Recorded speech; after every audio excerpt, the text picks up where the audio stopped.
Hey, you guys were just, obviously you had a great day, and what a quality lineup of speakers to come in here and talk to you with Cal, Coach Brown, and Mike's getting ready to talk, and all the others. But you guys got a real treat with Frank, because this is the calmest I've ever seen him at any point in time. And you know what, he's so full of crap, though, because he said he here till 4:30 we talked about defense. Isn't that what he said? How hard is it to go out and just say, foul the shit out of people and put their hands on them? I don't know how hard that would be. And then he bitches about not getting enough calls called, not shooting enough free throws when he leads the team in country and fouls. He didn't tell you that's that. So Frank's a great guy, a real coach, and he's done it coming up through the camps and the high school ranks. Certainly everybody that knows Frank totally respects everything he's accomplished. And of course, he's doing great things at South Carolina as well. I don't know what you guys are going to be bored with today, but I'll give you a little bit of my philosophy and then maybe build off some of the things that Frank has said. But I think as a coach, as a young coach, at least I did this, I thought I was a lot smarter than what I actually was or what I am. You know, I had a chance to be a graduate assistant for Larry Brown. My first gig was at Kansas as a graduate assistant with Larry Brown at age 22. And that was back when Coach was really a lot of fun. We had a really good time, and he kind of took me under his wing and taught me a lot of things. And the thing I realized immediately is that I didn't know anything. Because when you're with somebody like that probably has as good a basketball mind as maybe ever, you realize just how little you know and just how pretty inferior you are. So I spent a year with him, and then I had a chance to go to Oklahoma State and work for a guy that I think is one of the pillars in our profession, and that would be Leonard Hamilton. You guys all know Coach Ham. He is at Florida State, done a great job, been an NBA head coach, and won huge at Miami back a decade ago or so. So I had a chance to work for him for 4 years, and then Eddie Sutton came. So I had a chance to learn under Coach Sutton, and Coach Sutton is probably as sound a basketball coach there is. His philosophy is there's more games lost than won. So let's just make sure we don't lose them. And you stop and think about it, it's true. Even in the NCAA tournament, like the finals was a great game because a team won it, rather than a team helping them win it. And certainly that was that is true that Coach thought that. You know, if you just don't beat yourself or make mental mistakes, you have a great chance to advance. And so I learned from these guys, and then I went to Oral Roberts University as a head coach at age 30. And that first year, we really improved a lot. The year before, they only won 5 games the whole season, which was like an all-time low. And the first year, we totally flipped it and turned it around. We won 6. But during that 6, we lost 18 games in a row. How many of you guys have ever lost 18 games in a row? Is there anybody here? Nobody? And I'm the one talking. Okay? So we lost 18 games in a row when I was at Oral Roberts. And then I thought, you know, we're going to run motion. You know, I learned from Coach Brown. I learned from Coach Sutton. Even Coach Hamilton ran motion. We're going to run motion. We're going to run 4 out, 1 in. We're going to do this and do that. And I don't know if you guys ever really taught motion, but it seemed like the wrong guys were always open. And it was something that you know, to teach motion, you got to be really, really out there. You got to be really advanced to teach true motion, because everything's a read. And I thought I was smart enough to do it. And then I realized, you know, I'm not at all. So what we tried to do was say, okay, I'm not smart enough to do this, but what shots can we get out of motion? And basically incorporate it where I dictate what shots we get by making it look like motion. You know, whether it be a fade screen, a down screen, a double down, a back screen, a ball screen, whatever. We had all these different actions within our motion, because if you pass it here, this is what you did. If you pass it there, this is what you did. And it started working out pretty good for us. It started working out pretty good. And then it kind of evolved, and we went to Illinois. We went to Tulsa first and had a pretty good run. Went to Illinois and had a pretty good run. And everything's kind of evolved. And then we got to Kansas.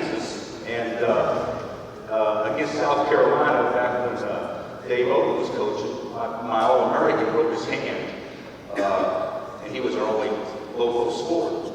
And so, now how are we going to play? And so we had to change, and now we became a ball screen boat team. So we kind of combined, I think, the best of both now, and have accomplished quite a bit. I think it works pretty well, unless you're playing Villanova and they switch defenses in the Elite Eight. So that was freaking fun. All right, so not at the time, but the one thing I did stop and think about. I think this is so true. Is we make the game harder than what it is. All right. And basketball, in order to be a successful coach, or successful in anything you do, you got to have a core philosophy on how you're going to go about doing things. What is your culture? What's going to be your philosophy? I think so many times we try to narrow that philosophy so tight that then we have to change it year to year to fit the philosophy. And that's not the way it should be. So here's what I would tell you as my offensive philosophy. We're going to get one or more good shots every possession. So my defensive philosophy is we're going to give up one or less shots per possession. Okay? Now that seems kind of, simple, but you stop and think about it, isn't that how we win? I don't think we can have a philosophy, I'm just a zone coach, I'm just a man coach, unless you're Hopkins and Boeheim, that they can do it that way, and they're as good as anybody. I don't think we have a philosophy like that, because personnel may dictate you need to do things different the next year. So my deal is we're going to get one or more good shots on offense, we're going to give up one or less shots on defense, and then how you go about doing that isn't ever compromised because you can tweak within that. So that's kind of where we're at, and we've actually had a pretty good success. I still think field goal percentage, defense, and rebounding are the most important stats. I still think that. You can talk about assists, you can talk about steals, you can talk about block shots, you can talk about assist to turnover ratio, you can talk about three-point field goal percentage, you can talk about free throw percentage, you can talk about the number of times getting to the line. Those are all important, don't get me wrong. The stats show out over time the teams that rebound the ball, the teams that shoot a good percentage, and the teams that don't give up easy baskets are usually teams that win. So offensively, if your philosophy defensively is, and we have three things written up. It's kind of like our mantra that every player can quote. It's in every scout report. It's on every board every day. You eliminate easy baskets. Offensively, defensively, you eliminate easy baskets. And the first way you do that is stop transition. And you may have a different philosophy in how you stop transition. You may send 2 of the glass, 3 back. You may send 4 of the glass, 1 back. You may jam the point forward. Whatever it is, stop transition. Okay? How do you get there? Then our second deal is obviously rebounding. You can't give up second shots. Rotation, rebounding, hit and go get, how you want to tournament, guards clean up. But we got to rebound the ball. And the last thing I think that kind of goes, and Frank alluded to it, is don't give up angles. So the whole thing, if defense, because players are good players in today's game, but you know as well as I do, how many guys have a post man right now that's 6'8" or taller, that can catch it 6 feet with the guy dead on his back and score 80% of the time? Does anybody have one? Because if you do, I'd like to get your name and number, because there's not that many around. But what people do have are guys that maybe aren't that gifted or skilled, that know how to seal, and Frank was alluding to it, to make sure, give us a chance to score without going through defense. To me, that's the key to winning. Easy baskets. So if that's the key to stopping people, not giving them up, how do we go about creating it on offense? Through transition, through rebounding, and also through getting angles. So I'm going to show you a couple of things, and then we'll get into offense a little bit. Who's our best big over here? No. We got a big. Best big. Okay, come on. What's your name? Gordon. What? Lord Lee? Seriously? That's your given name? I'm hanging out with greatness right now, okay? Who's your worst big defender?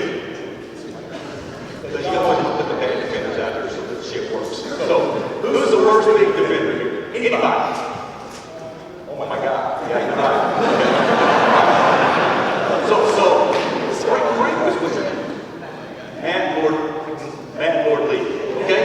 So I think what Frank said was really important because it doesn't have to just be a transition.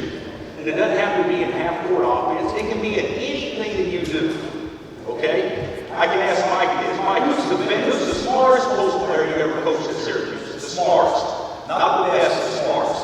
Derek Coleman. Derek Coleman, who happened to be the best as well. Okay? So I would bet Derek was like this. Okay? Because the smartest guy I've ever been around was Danny Manning, as far as understanding the game and angles. So if you have some common sense and you're playing against anybody that is worth a flip at all defensively, when you attack with the first side, more than likely you're playing 3 offensive players against 5 defenders. Would everybody agree on that? Built-in help, all the things, and so that's why you want to get the ball reversed to give the defense a chance to break down. Does everybody understand me? Everybody know who Mr. Ive is? Mr. Ive is obviously one of the greatest coaches of all time. He invented passing game. Okay? Oklahoma State head coach, won the national championship twice, 3-time Olympian head coach where they won the gold, and of course they got screwed in '72 and won the bronze. Okay? So as well respected as any coach ever. And when I was at Oklahoma State as assistant, he lived in Stillwater, and every time I saw him, I'm 24, 25, 26, every time I saw him, he would tell me, have you figured it out yet? And I'm like going, figured out what? He said, have you figured out an offense you can run against everything? 1-3-1, 2-3, 3-2, switching man, jumping ball screens, blitzing ball screens, flat edges, whatever. We got to figure out something that we can run against everything. So that way you don't have to have cards to hold up to tell kids, oh, they go triangle 2, this is what we do.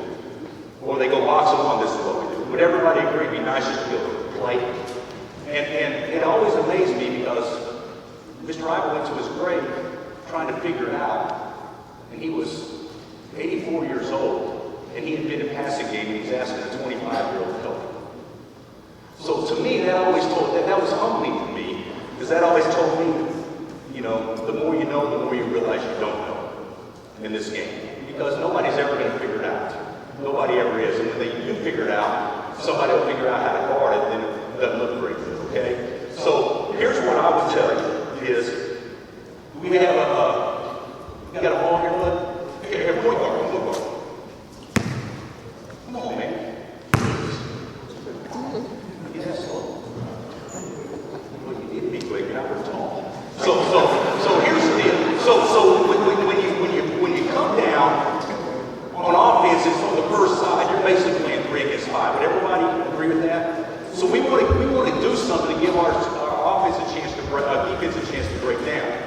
When I was with Coach Sutton, we used to run this play, and he would tell the players all the time. He said, "You're just not running right. This is impossible to guard. This is the best action there is. It's impossible to guard." And I'm thinking to myself, Coach, there's no way they get a shot. This sucks. And finally, I went to him and I said, "Coach, no disrespect. I think we can come up with some better stuff to get a shot." And he said, "Bill, you just don't get it. I don't want them to get a shot. I want them to get the ball to the third side to give the defense a chance to break down.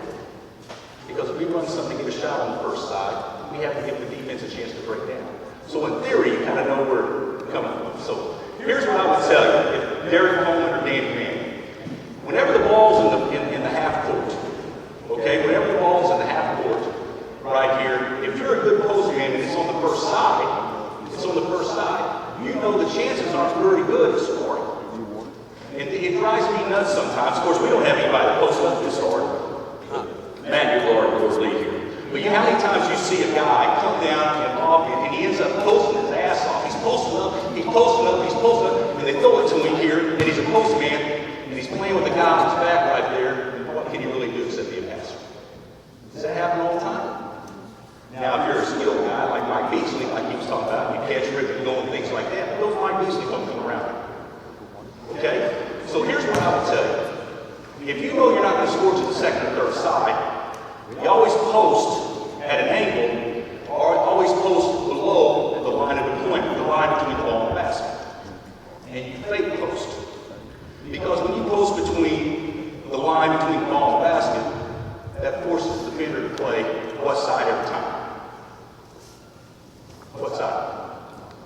Anybody? High side, right? So right here, Lord Lee is smart. And he's posting right here, so no matter where the ball is, he'll post right here, and he'll fake post, and he'll call for it, he'll do whatever. But all he's trying to do is get his defender to commit to playing high side. So therefore, he's high side the rest of the possession. Does everybody understand? So he knows he's not going to score on this side, so fake it. So now when the ball's swung, and you talk about, and Frank talked about it, now when the ball's swung, the key to getting a high-low, or to get the ball swung to getting a high-low, is that when you're playing post defense right here, if I want to be a good defender and they try to play the high-low or they try to walk you up the lane, the key is my left foot, my bottom foot, has to beat his left foot.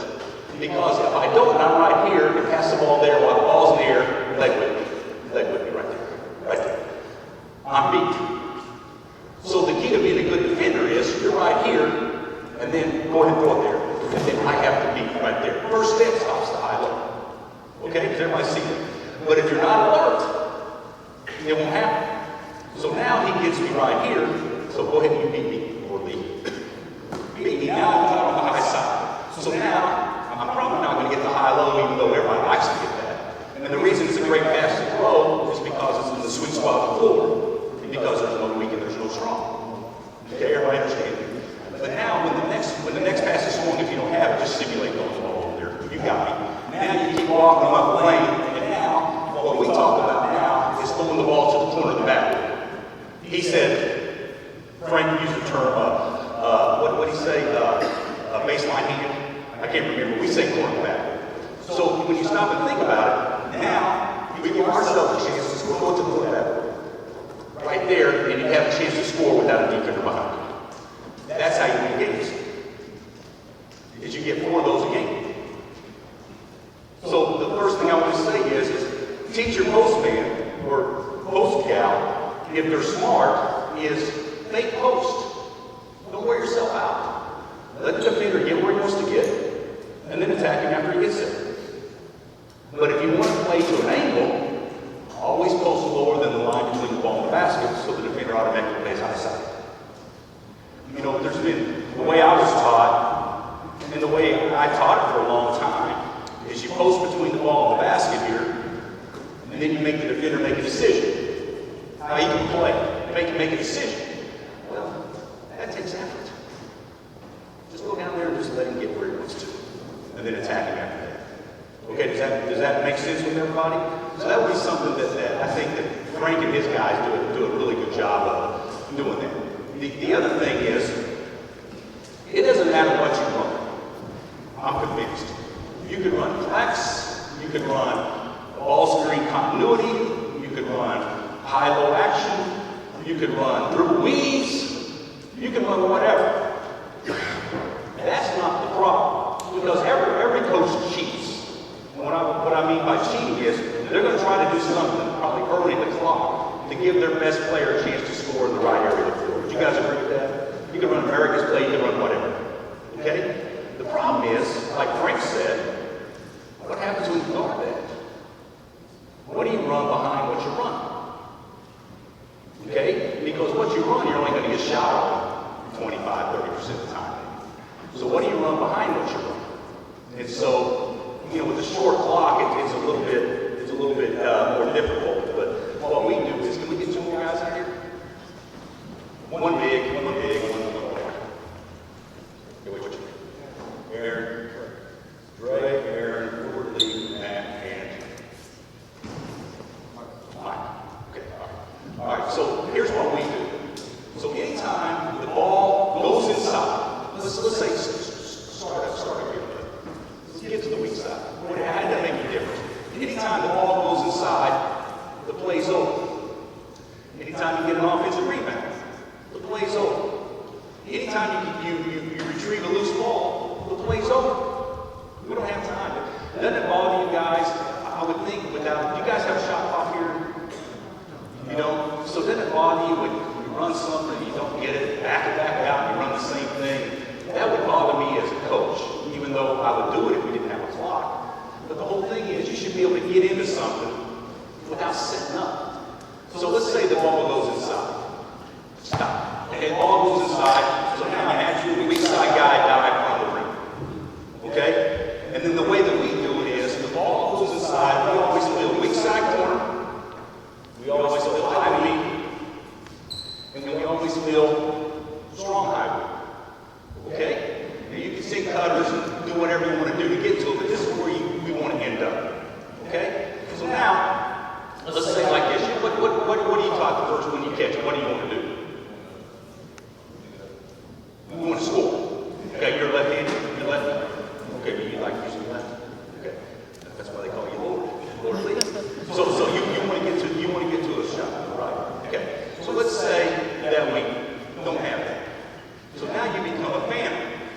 And of course, as a fanner, the last place you want to throw it is back in the direction that it came from.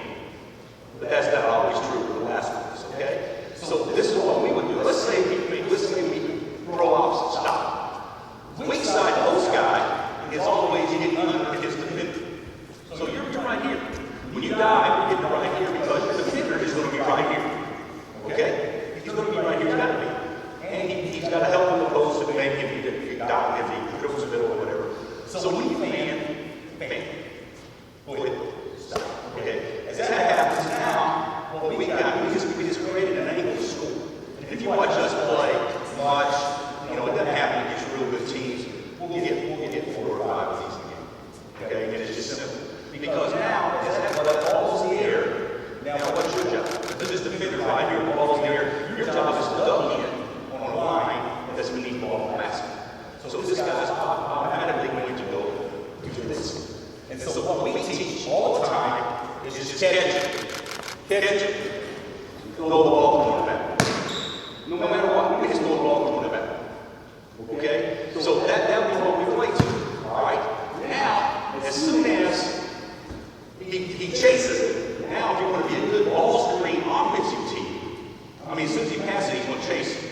But if you want to be a good ball screen offensive team, the key is to create separation with your first step. So that way there can't be a good hedge.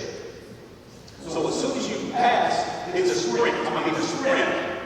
And you're getting right here, and if you screen with the side, with 2 people on the same side of the perimeter, it's always an inside screen. If you screen on the side with one person, it can be a butt screen, it can be a down screen, it can be whatever. Okay? So you're going to sprint to this area right here. Okay? Stop. Okay? Now this seems so simple, but you're going to get to this area right here, and he's doing his job. All right? Why is a ball screen offense really good if you have a big guy that can play? Why is it really good if you've got a good post man? Why would you want to set a lot of ball screens? What's that? Switch it? Maybe. What's it? Options? Yeah. But I'm looking for one other thing. Why would you want to set a lot of ball screens if in fact you have a 5-man or a 4-man that can really score the most? Mismatch. No double. Because now when the guy goes to set it, guess what? He hits a backhand or whatever. Now he can't double post. So now what we teach our guys, and we don't do it great, but that ball's reset. You've got to wait on the screen. The tendency is not to wait. The best time to beat the post is when the ball screen's being set. So now you've actually isolated one. Does that make sense? Okay, so get the ball back here, and let's say you look, you come set. All right, stop. You look, we don't have it. Release, go weak side. You've done this before. All right, so now let's say ball's down there. Cut. Every time you pass, you cut off. All right? No, cut. You're not going to put stuff there. Okay? Go ahead and cut onto the weak side. Okay? So now, the ball screener's still the same guy. Whoever passes it, chases it. So now, you just go, now you go get this one. Okay? You're coming off, and whenever the ball screener occurs, you want to be weak side high. You want to be weak side corner. Weak side corner. Okay? You're doing the same thing. You're ducking in. Now, Frank said when they set the corner ball screen, they lifted the guy to the elbow. We don't do that too much, okay? So let's say you come off now, and if you're a shooter, you're a big pop guy. If you're not, you're a roll guy. So you roll, and you're coming off hard, and you're trying to get a piece of paint. You stay down there where you're supposed to be, beneath. Because now when he comes off, and that next pass goes here, the next pass goes here, now look what you have. Nope. You have the exact same situation. You have the exact same situation where you're underneath me, you duck in, right there, you're underneath, you duck in, you're trying to put the ball on the back. Okay? So now let's say you don't have it, throw it there. Cut. So now we go inside. Everybody get to their spots. Weak side corner, weak side high. You fill up right here. Okay? So now we throw it right there. All right? Now we come out and we set a butt screen. It used to be leg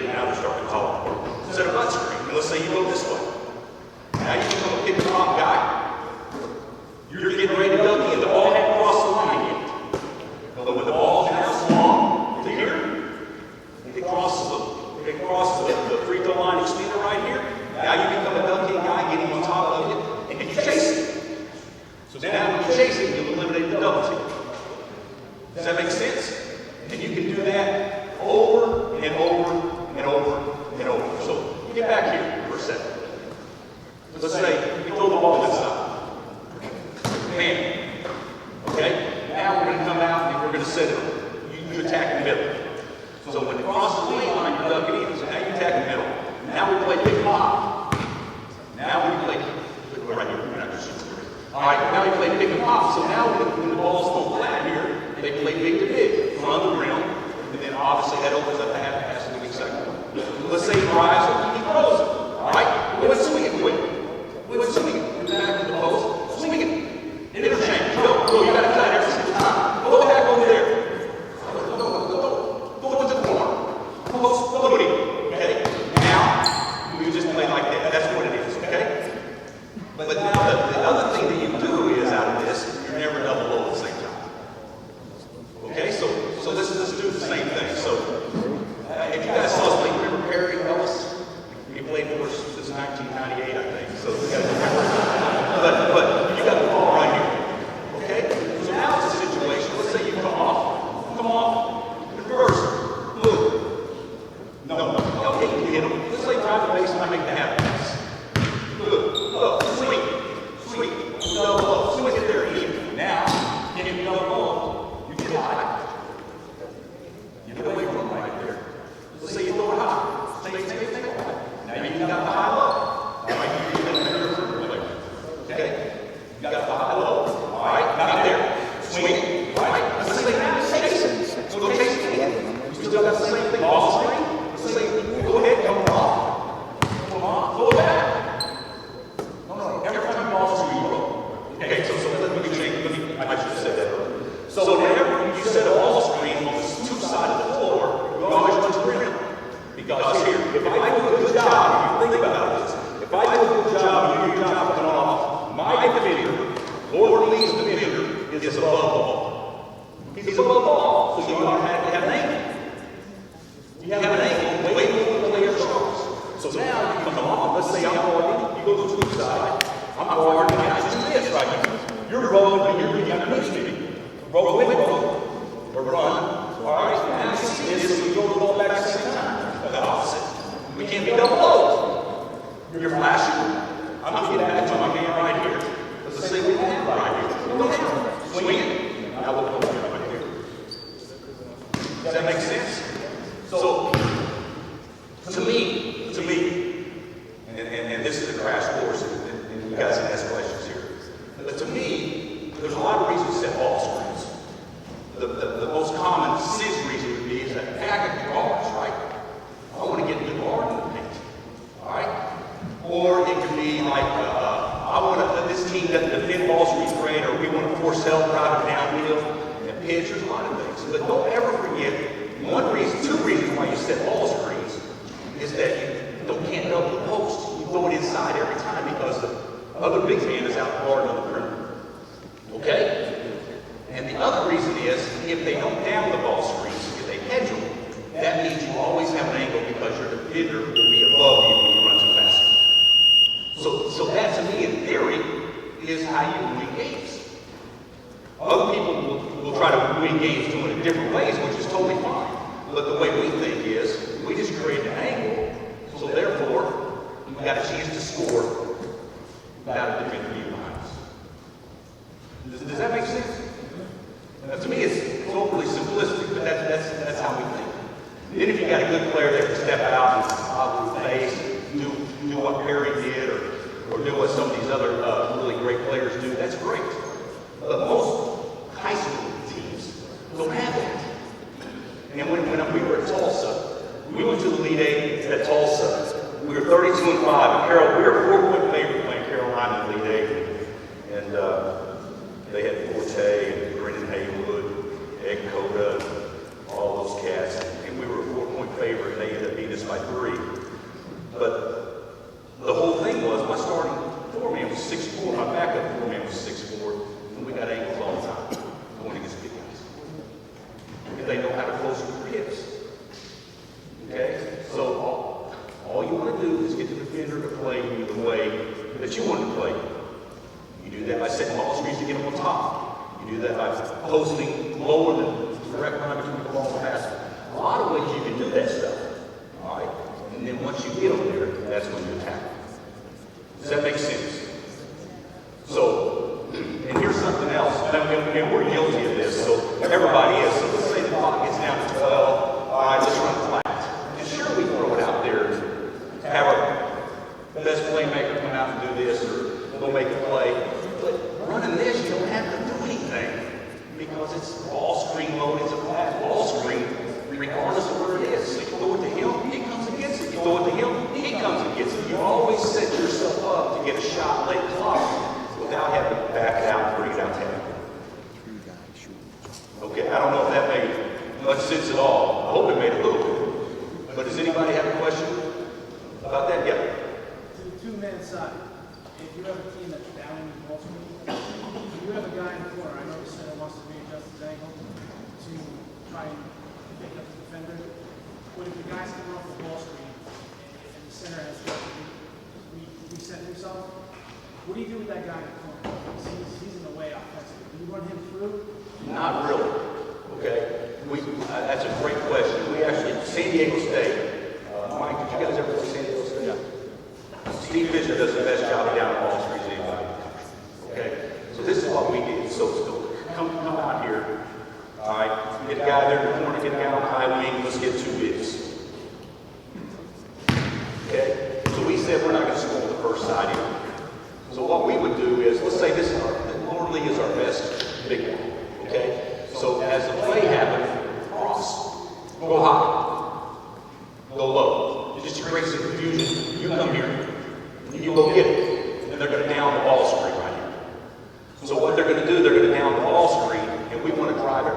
Don't get in the corner. You come across and they get in the corner. And then what we want to do, we want to down it as far as we can. All right, and attack this guy. When this guy comes off, he comes off at an angle where he's going back towards it, making Lord Lee's guy guard. All right, now pick and pop, pick and pop. No, pick and pop. And then that would be a pocket pass. And now look what we have behind. No, not this time. Okay. And now you got a guy that can make a play on his own, that can go attack, and you got a penetrate pitch guy that if you do pitch it, then boom, you chase it. Okay. And but you know, if a team was really good, you watch all these NBA teams. If there's a guy in the corner, they down everything. You know, and most of them down it anyway, but they down everything. You can use that to your benefit because you've actually cleared the side. So now, I wish we had done this against Jay, because if you guys, Villanova does the best job. They full rotate on their ball, off their ball screen. So, for instance, if I come off right here, and I go back here, this man will come take it. This man may bump up and take him. This man may come over and take him. So it's a full roll. They don't care if it's guard too. So what you could do is, and we call it a force side, is now do the exact same thing. Come get the ball here. All right. Let's say you're right handed. Get over here. So we'll call, you know, we called it down. We call this force side.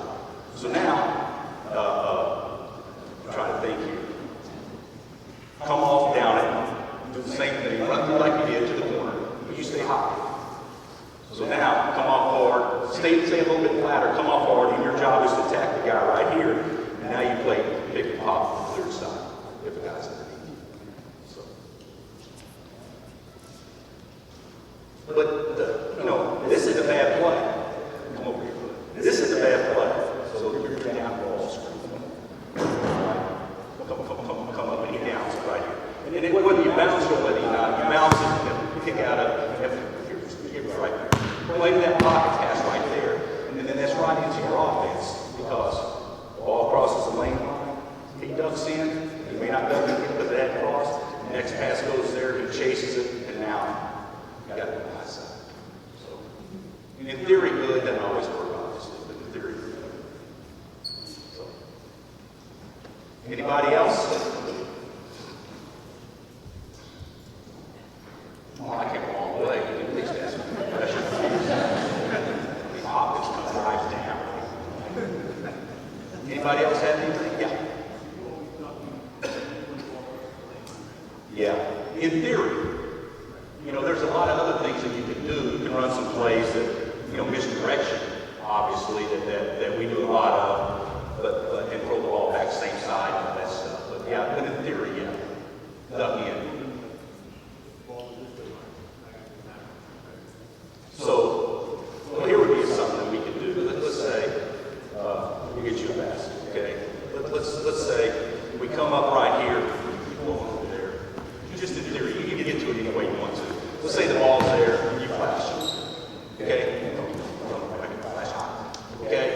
now you're in this situation, no matter how it is. But in theory, all right, you've been going across the lane, you've been keeping on the high side the whole time. So now, you guard me. So now, when the ball's passed there, stop. You guys go interchange or go screen your own man, depending if they're switching or whatever. Okay? And then instead of getting underneath me, this time we'll go on top of it. You know what? I'm going to keep you on top of it. And then we're going to act like we're fighting here. Punch pass, fake pass. Boom, throw it back to the same side. And now we have this action right here. So you get them thinking you're going this way all the time, and then you kind of throw it back sometimes and make it get an ankle back. Anybody else? Yeah. What's your philosophy late in the game if you're up 3, 5 to 6 seconds left? Are you fouling or are you defending the 3? We've done it both ways. I don't think I have a philosophy. I think it's which guys I trust the most. And we've been in that situation probably 10 times in the last few years. And every time I ask the players what they want to do. And then if they got any courage at all, what they going to do? Now let's go. So like in the Final Four, we played Ohio State in the Final Four a couple of years ago, and Kraft, their good player, we fouled him with 50 feet because there's only 4 seconds left. It ended up being good for us, but we almost lost the game at Baylor with foul. We fouled at 6, which was too early. I don't believe you should ever foul over 5. Too early. They made 2 free throws. Threw it in, fouled us immediately. There's 4 left. We go down and miss the front end. They had a shot to win. I really think you should switch everything. And much like what Jay did, there was too much time left for Jay to foul. I think there was about 13 left or something like that when Ojukwu gambled and missed on the side, and Marcus made the shot. You guys remember the great play.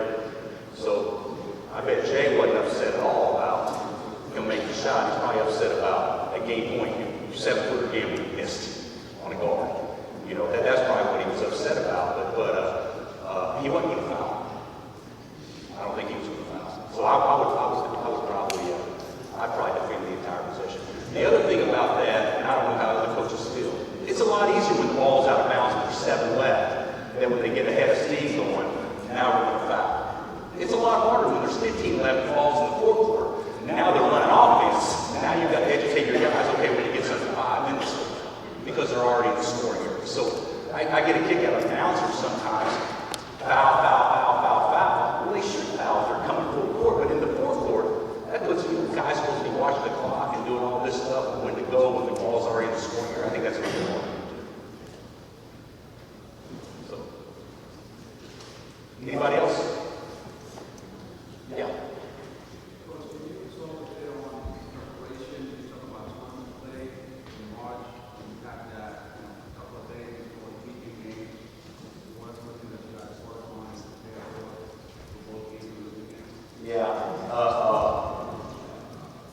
We're kind of lucky in the Big 12 because we play Saturday Mondays. So we have big money. So we play like 5 games that was with 1 day in between. But like I don't know how other coaches do it, but like when let's say the practice came out on Sunday, we play on Thursday. So on Monday, what I would do, I would always scout the second game. So practice the second game. So I would go over anything on that Monday that's unique or different that we haven't seen. It could be the zone, it could be whatever. And then after that, of course, on Tuesday and Wednesday, I'd be preparing for the game. But I don't want our guys to go in totally cold, not having seen something that's unique. It could be a press, it could be a different type of zone, it could be a 1-3-1 that you have practice against in 6 weeks or something like that. So we would spend the Monday working on us and sprinkling in the second game if there's anything unique. And then we'll spend Tuesday and Wednesday working on us and home. So, but all the games are scouted, by Tuesday. So you as a head coach, the assistants each take a game, and then as a head coach, you basically, you could have scouted 3 different teams by Tuesday night. But I would spend. To me, it's really hard to scout a team a game away it's the day before the game and get ready to play. I'd rather just focus on that team that day, so I would watch early in the week on your potential teams. All right, is that my time up? What's that? Okay, okay. Unbelievable. He's probably got filet mignon and everything waiting for Hopkins because Roberson had a great year and all that stuff. I guess I'll stop off at Burger King on the way back to there. But hey, in all honesty, you guys are obviously big fans, and Frank hit on it earlier. The thing about clinics are, at least when I go to, I love going to them because you can steal from anybody. Hey, half the drills we do are drills I've watched high school coaches do, going in there. I thought it was great action and that kind of stuff. So, so a lot of times I think college coaches or pro coaches, which maybe so in pro, kind of get labeled in a way where we're more experienced or see more things or this and that. That's not true. You guys are real winners because you guys got to deal with parents. And you also, obviously deal with teams and kids from the 9th grade to the 12th grade and developing them on and off the court and everything. So certainly we totally respect and I know I can learn just as much from you as I could going to any clinic with any college coaches. So if you ever want to exchange ideas, I agree with Frank. I think it's more of a bad thing for our profession if coaches don't share. I think coaches should always share. I think if you run one of our places, you should call Kansas. If we run one of yours, we should call, whatever school we're at. And that's how we do it. But if you want to take down my email address, well, I tell you what, I'm going to give you my phone number, office phone number. That'd probably be better. I'm not great on the email. 785-864-3056. And we can help you in